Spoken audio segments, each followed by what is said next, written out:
Welcome to the Rams postgame show here on House of Horns.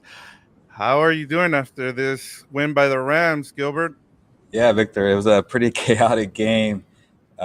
People who know me are going to get annoyed already because I like to talk about my deadline as a newspaper writer. I had this story done in the bag, late third quarter, it's going to be fine.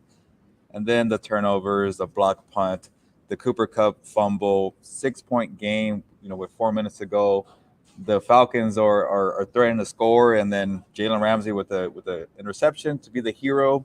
31-27, Rams hold on, get the win. They're 1-1. They bounced back from that ugly Buffalo Bills game, but it wasn't the way they would like to end. But hey, Victor, as you know, win is a win in the NFL. Yeah, and Ramsey saved both of us here, trying to make sure that the Rams, it's a happy a win for the Rams here, Ram fans, and they can enjoy this. The pressure's off of them now. They're 1-1. You had Stafford come back and be good again, kind of what we expected, except for the two interceptions that he threw, and the running game was well balanced. What was your biggest takeaway from this game? Yeah, the way I guess I'll start with the story I was writing before the mishap. It was the offense getting guys involved early. We kept asking about Allen Robinson, we kept asking about Cam Akers, we kept asking about the offensive line being shorthanded.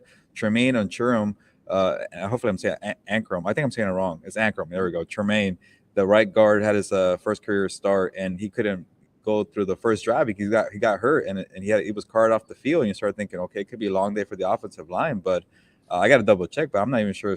I think Stafford took one sack, but after Yeah, that, I don't. one, What one. was one? So Yeah, not a bad day for the offensive line, but there were so many question marks. And then out of the gates, Allen Robinson's catches Stafford's first pass attempt of the day. I think it was 15 yards, and right away he surpassed Week 1 with the 12 yards he had there. So Allen Robinson got involved, and Cam Akers wasn't in the doghouse. He got involved early. Tyler Higbee was getting some receptions there, and Cooper Cup didn't even get a target until late into, I think I want to say, a 2 minute warning of the first half. yeah, And then late after in the that, second. yeah, and then after that, Cooper Cup just took over the game. So sometimes it's better to get the other guys involved before you start feeding the star players. So that was my biggest takeaway. But obviously, you can't forget about the kind of the fourth quarter meltdown. And Victor, I mentioned it. That people were making jokes like, "Hey, it was 28-3. The Falcons were Yeah, leading. I'm sorry, I noticed that. the Rams were leading, and then it was the Falcons being on the other side." So it went downhill after that. Drake London got a touchdown. More Park native. The block punt. There was a bunch going on that I gotta maybe watch the film again. I sound like a coach, Victor. You gotta watch the film. Yeah. But my biggest takeaway is the offense was okay. Yeah, no, and I mean it was good to see Stafford spread the ball around. I mean, he finished 27 of 36 for 272 yards, three touchdowns, the two interceptions. Those two interceptions actually means that he's now had seven multi interception games since 2021, which is the most in the NFL in that stretch. So that's something that he has to work on, make sure he doesn't throw that many interceptions. But like you said, Cooper Cup caught 11 for 108 and two touchdowns. Tyler Higbee had seven catches for 71 yards, and Allen Robinson, who we said was gonna be more involved with all the noise that came in, he finished with four receptions, 53 yards, and a touchdown. Could have had two, but it was good to see them be well balanced in this game. Yeah, they weren't facing a tough Bills defense, but it was just good to see them be able to share the wealth around. Yeah, and maybe I don't want to give it away, but the way they use the wide receivers, how they were hurting with the offensive line. They're thin at tight end. A lot of the wide receivers are blocking, man. Some I think on the touchdown for Robinson, Cooper Cup had a big key block, or maybe it was a different play. But these receivers were blocking and helping out. Ben Skoranek was a fullback out there for these running backs. So On the first play yeah, too and he was of the out there game. pretty often. So Ben Skoranek stepped up in different ways. So they got creative to kind of scheme around some of their weaknesses with the injuries, being thin at tight end. Tyler Higbee was playing a lot as a blocking tight end, but then he got involved himself too. So yeah, Victor, these wide receivers got into it not just with the stats, but with also blocking for Matthew Stafford. And you're right, man. He has to cut down the interceptions, the turnovers. 4 turnovers for the Rams today.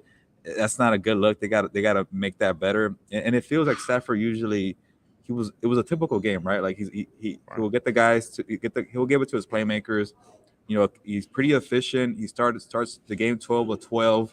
Then he forces it to Casey Hayward, former Charger, former Raider too, Victor, and it was a little shaky after that. So, for him, he has to clean up the turnovers, but overall, to get guys involved and be creative for McVay to scheme it up like that, and Liam Cohen was pretty good.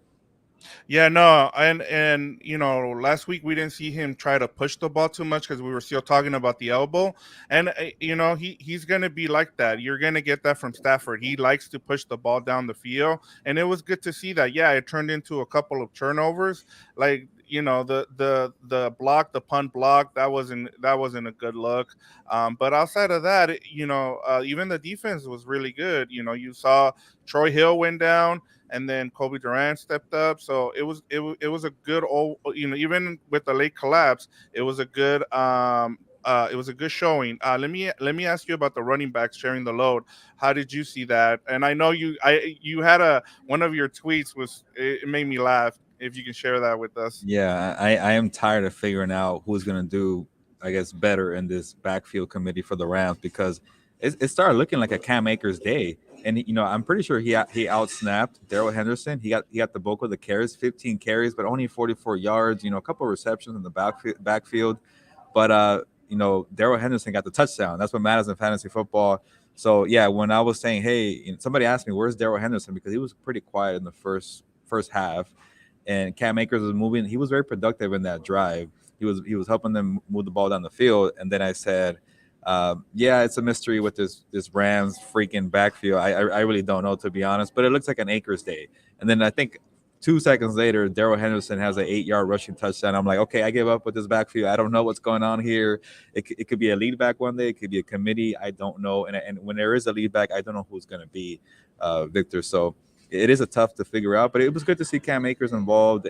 And you could tell, like I keep saying, like when he's in there, like you just have a feeling like he might break one loose. He didn't do it today, but he just has a little more pop than Darrell Henderson. But Darrell Henderson, he's kind of your classic running back. He's a bruiser, and I'm gonna give myself credit on the OC register for who has the edge for my fantasy sleeper section. Last week Yeah. I said Gabe Davis. This week I said Darrell Henderson. If you're in a pinch or you need a running back, hey, he got that touchdown. That's all that matters, Victor. So I'm gonna pat myself in the back.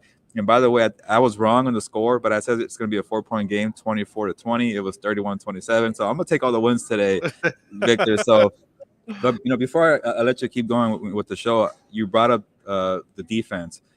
Yeah. All you heard about going into the week was like, how do you stop Marcus Mariota and Cordell Patterson with this, RPOs, crazy option plays, and this unique rushing attack. They had I felt like there was four back people in the backfield. I'm like, Right. there's a fullback, there's a wide receiver, there's a running back, there's a quarterback, and it was just a lot going on there. And they couldn't get off the field on the first drive. And then Bobby Wagner got that sack Sack. Yeah. on the blitz play. I think it was maybe 3rd and 11. I forget, Victor. But after Yeah. that, it wasn't really an issue with the third downs. And shout out to the defense. They figured out the rushing attack. I think they got 90 yards, but it didn't feel like a very run heavy team. They pretty much forced Mariota to beat them on the air, not on the ground. And Drake London had a great game. That guy's going to be a stud. I have not played him in my fantasy league, Victor, but I have they them too. okay. So we're good there. But Drake London had a great game, but I think they were forcing Mariota to throw the ball instead of using his legs, scrambling, and hurting them outside the pocket. I was gonna ask you since you brought up Drake London. Do you think with Troy Hill going down, it kind of helped? And I know Kobe Durant had a big game. He had a sack and an interception return. Almost an interception return for a touchdown. But do you think that because it looked like he was giving him a lot of space, a lot of respect? Was it more because they didn't want him to get burned? You Are you think? talking about Kobe Durant, right? Yes. Yeah, I'm not too sure. He was around the ball a lot. It didn't seem like he got burned too much. But yeah, it was his first defensive snaps of his career. Last week he was only on special teams. So yeah, you want to help him as much as you can. And again, I got to watch the film a little closer because by the time the second half rolled around, Victor, I was already writing my story. And Yeah. and then okay, so I guess I'll ask you this because Sean McVay didn't get around to giving us an update on Troy Hill and Tremaine Ancrum. Did you hear anything on the I broadcast about haven't those two I guys? haven't heard I haven't heard anything. He just the Okay. only thing I heard was that he left with a groin injury, and then for the offensive lineman, because I don't want to butcher his name, they said that he had an ankle and Yeah. he was ruled out right away too. Yeah, but So I saw Tremaine in the locker room. He had his I want to say, I don't want to guess, but he had his leg in a cast, so, mm, or a brace. It was a pretty big knee brace, so, or leg brace, I should call it. So I don't know how it's going to look for Tremaine. It might be, a serious condition there. But I actually did see Troy Hill in there. He looked fine. But again, I don't want to speculate and guess. But we will ask Sean McVay tomorrow about those two guys. But the Kobe Durant, which he prefers that. Kobe Durant, obviously will have his growing pains in coverage, but this guy just has a nose for the ball. He was in the right spot on the bobble from Corder Patterson, and he took it 51 yards to set up one of the touchdowns. I forget which one, but for him, to be a playmaker, and he got a sack too, Victor. I forgot about that one. So yeah, I got to see how he did in coverage, and maybe he got burned on Drake London. I think Troy Hill was pretty, heavy on Kyle Pitts, and Jalen Ramsey moved around too to help out. So actually, I don't even know what Kyle Pitts' stat line was. It wasn't pretty big. So whatever they did was a good job to contain him. But yeah, if it is something serious for Troy Hill, it's going to be something to monitor for him and see how Kobe Durant does moving forward. before we get to our player of the game here, just overall, like I know the special teams. Can you talk about the special teams and how what went wrong today? Because it looked really bad today. Yeah, we asked Sean McVay what happened on the block punt. I think my good friend actually Eric Williams said, "Hey, was that maybe on the punter? Just a little too slow on the delivery." And he said, "Yeah, he could have been faster, but he pretty much said it was a missed blown assignment on blocking. I forget the linebacker for the Falcons, and I forget who was on the blocking. I got to watch back, what happened there, but it seemed like it was just a blown blocking assignment. But also too, like the long snapper was had an injury, Matt Orsich. So that could be something there where he didn't have a nice snap, and then the punter was slow on the kicking, and then the missed blown assignment to have the guy Anderson is what I think his name was to come in, blow it up, and then Lorenzo Carter, former Giant. I remember for Lorenzo Carter because of that big play from Justin Herbert to Jalen Guyton, but that's a different team. But he scooped it up and took it for the touchdown, and then it got chaotic after that. But yeah, there's some issues there. Obviously, I think Matt Gay had the one field goal. He was okay. You haven't seen too much yet on the kick return game. Like you haven't seen Brandon Powell, get out and get loose, or even Tutu Atwell again. Where was he again? Are we ever going to see Tutu Atwell have a Yeah. game here? So yeah, it could be an issue. I will ask Sean McVay tomorrow to see what he thought overall about special teams. But yeah, when you have a block punt, and by the way, I think that was the first block punt return touchdown for the Falcons since 1990. So that's a long time. Yeah, I saw that stat. It was crazy. I mean, it's just good that they held on to the win at the end. I know, Jalen Ramsey coming up big. That was huge. But let's get to our as we call it, who gets your 12 pack of beer as a player of the game for the Rams? Yeah, eventually we got to get this segment sponsored. Obviously, my favorite Yes. beer, but I won't say it right now because I Yeah, want no, them. no. I want them to get to pay us here on House of Horns or Comments on the Beat. But I already mentioned his name earlier, and this is a guy who's not the star, but Ben Skoranek, the wide receiver, doing the dirty work, blocking, being the lead fullback. The offensive linemen were giving him a shout out. Cooper Cup was giving him a shout out. Sean McVay. So for Ben Skoranek to set the tone as a blocker and get this. I know the rushing attack wasn't heavy, like it was 65 yards overall, but you felt it in the first drive. And then that set the tone for Cooper Cup and Allen Robinson to do some dirty work. And everybody was contributing, Tyler Higbee as well. So they had to get creative because they were so short-handed. And it started with Ben Skoranek to say, hey, I know I'm a wide receiver, but let's play fullback and see what happens. And Sean McVay kept saying that. Remember, we kept asking, why are you going to have two tight ends on the roster?